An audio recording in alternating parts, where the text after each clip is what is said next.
Okay,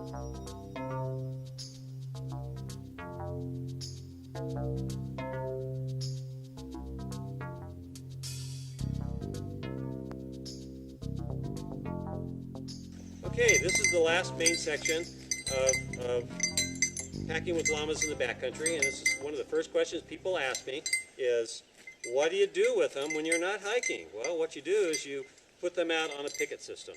So I now send people out with two different kinds of picket systems. So one is what we call sack of rocks, and this is a feed sack, and you put a couple of big rocks in it, this size, but you need more than just one. And this is basically an anchor.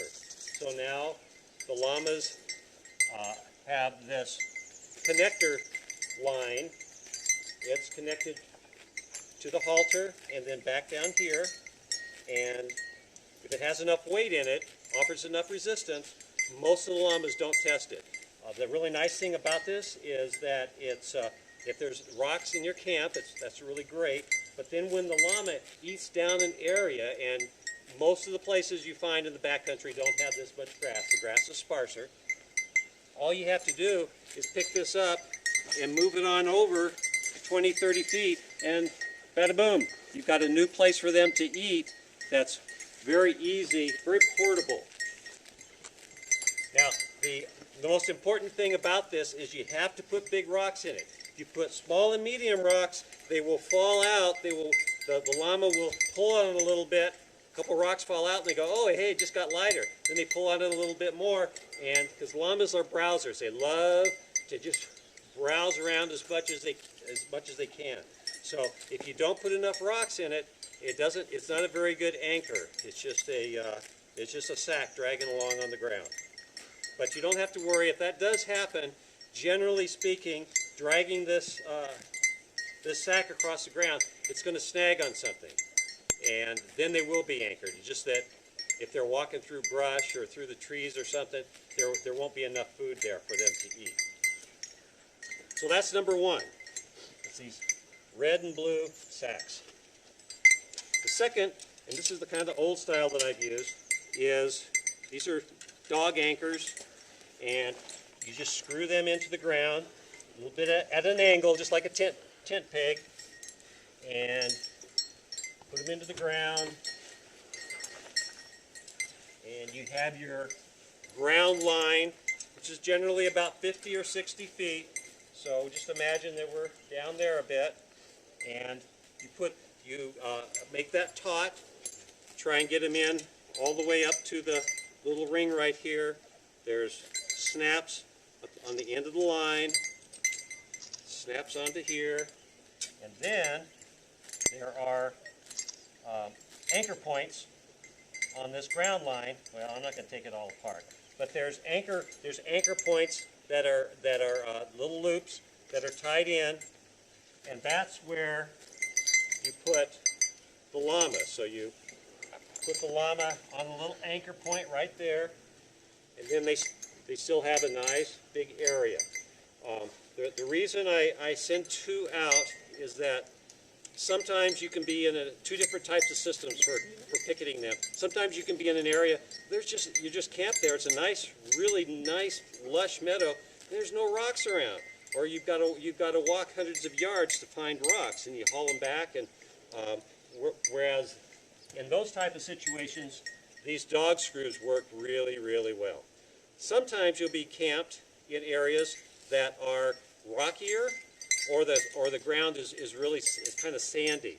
And in those types of places, either you can't get the screw to go in far enough because it's just all this broken granite underneath the topsoil, or it's sandy and they will just pull out. The llamas will just pull with just a mediocre amount of resistance, and it pulls them out. Again, you don't have to worry about your llama running off necessarily, because if they're dragging a big picket line across an area, again, it's going to snag on something. It doesn't take much to snag them. So to add these little feed sacks here, so that you have an option, a second option on how you put your animals out, it doesn't add that much weight to them. Some of the things you have to think about when you get your big long picket line out here is that there are no snags in the way. The most common snags are little saplings that are about this big. If the llama, they like to browse, and so they're constantly moving. If you're watching these guys behind me, they're constantly moving. You come up, make believe this is a little sapling. They'll come up and they'll wrap around and they'll wrap around and wrap around and wrap around until I've had them where their heads are down in the ground. If their head is down in the ground, they're not eating. They're not getting any nourishment. So they have to it has to be snag free, and then obviously you just have to make there's different spots on the rope for anchors. You just have to make sure you don't pick two that are only 6 or 7 feet apart, because this is about a 7 foot rope. So anywhere from 5 to 7 feet will be the lengths of these. You don't want them to be able to wrap up each other. Okay? So, people are always asking me, well, how do I get them watered? How many times a day do I have to take my llamas to water? I don't take my llamas to water. I don't worry about them drinking on the trail. Occasionally, if somebody's thirsty, Big Hunk, he is a drinker, and he is quite often my lead llama. So I'll let him drink if he wants. They decide that they'd rather eat the grass, and they're not thirsty. Llamas are camelids. They're of the camelid family. They're very low consumers of water. So I send out these collapsible dog bowls, and you will put these out, and a Big Hunk, the most he's ever had is about 3, maybe 4 full ones for a whole day. So this is probably, I don't know, maybe this is a liter and a half. It's not that big. And so a gallon of water for a llama, that goes a long ways. And most of my llamas drink less. They might drink 2 quarts a day. Just all depends on how hard they're working, how hot it is, just like with humans.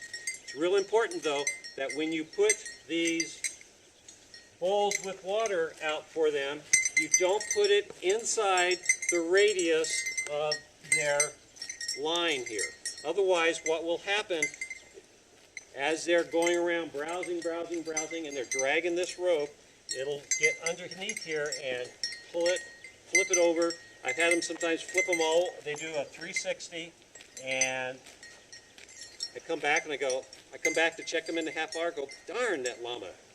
Just finished that off really fast. So I fill it up again, don't move it. I come back in a half an hour, it's empty again. Next thing you know, you're coming back and you're putting water in. Llama's not drinking it, they're spilling it. So, and then you also want to put in your personal gear is a plastic bucket, a collapsible plastic or nylon bucket, so that you don't have to take these down to the lake or over to the stream and bring them back one at a time. Also, you should have it for your general camp use anyway, for bringing your personal water up to camp. Also, they're great for filtering water. Hang it on a tree, a bucket of water on a tree, let it settle for about 15 minutes, and then pump from about half to 2/3 from the bottom, and it'll save your little filter that you're using by not sucking up the dirt out of the stream or out of the lake. It makes your filter last way longer, and you don't have to clean it as often. So a 1 gallon to 2 gallon collapsible bucket, hardware stores, REI, all these sporting places, they usually have them. And then also you will find that you'll get frisbees. So these are for feeding the llamas their pellets. Also, they can be great camp toys. Also, if you're going to start a fire, they're really good getting your fire going. So now, llamas will do anything for pellets. Oh, look at this guy. All of a sudden, he is Mr. Friendly. He loves pellets. Remember, they have no top incisors, so you can feed them pellets all day long out of your hand, and they're not going to bite you. But remember, llamas will do anything for pellets. They love pellets. And this is, if your llamas do have, one of them or both of them happen to get away from you, this is how you catch them. Once you find out where they are, once you see them, you can do one of two things. You can put a little bit of pellets in the bowl, and you make that noise, and they'll come right up to you. And once they do that, they come up to you, and you grab the little strap. You don't grab for the halter. Llamas are head shy, generally speaking. So this is how you catch them. Chase them, it's like trying to chase a deer in the forest. You'll never catch them. But if you lure them in with pellets, then they'll do anything for you. And you ought to make sure and give them their treat too. So this guy here, he's thinking, wait a minute, I'm good too. Don't I get a treat? Yes, you want to really make that bond, that connection with the humans and the pellets. So these pellets to llamas are like M&Ms to little kids. Great for bribery. Really gets them to get in to what you want them to do. I always send a baggie bigger than this out with you. It's not part of their nutrition. It's part of breaking or making that bond between you and some llamas. And llamas have never seen you, but that first night in camp, you're going out there giving them pellets. You are the best human in the world because you are just giving them the treats they like best. And then if down the road somebody slips their line at night, or you drop the lead rope and they wander a little bit away, you just pull out the pellets and they are right there in your pocket.